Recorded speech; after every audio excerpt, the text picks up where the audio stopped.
શું તમને પણ જમ્યા પછી તરત જ ઊંઘ આવવા લાગે છે? તો આ વિડીયો ખાસ તમારા માટે છે. ઘણા બધા લોકોને એવું થતું હોય છે કે બપોરે અથવા રાત્રે જમ્યા પછી આળસ અનુભવતા હોય છે. એવું કેમ થાય છે? જ્યારે પણ આપણે હેવી ડાયટ લઈએ છીએ ને ત્યારે આપણું શરીર છે પાચન ક્રિયામાં વેસ્ટ થઈ જાય છે. અને ખાસ કરીને જો કાર્બોહાઈડ્રેટ, સ્વીટ, તેલવાળું બધું ભોજન લીધેલું હોય તો ઘણા બધા લોકોને ઊંઘ અને આળસની લાગણી વધી શકે છે. જો તમે ઓછી ઊંઘ લેતા હોય અથવા આખો દિવસ થાકેલા લાગતા હોય તો જમ્યા પછી આળસ થવી એ સામાન્ય છે. હા, ક્યારેક આ વસ્તુ સામાન્ય હોઈ શકે છે, પરંતુ જો રોજ જમ્યા પછી ઊંઘ આવે તો એના પર ધ્યાન દેવું જરૂરી છે. જમ્યા પછી તરત જ સૂઈ જવાની જગ્યાએ 5-10 મિનિટ હળવું ચાલો અને બને તો હેવી ડાયટ લેવાનો અવોઇડ કરો. ચલો હવે તમે પણ કમેન્ટ કરો કે તમને જમ્યા પછી સૌથી વધારે ક્યારે ઊંઘ આવે છે, બપોરે કે રાત્રે?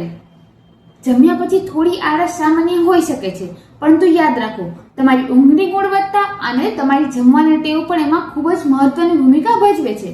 જો તમને આવી જ બીજી હેલ્થ ટિપ્સ જાણવી હોય તો મારા પેજને લાઈક, શેર અને સબસ્ક્રાઇબ કરો. Thank you.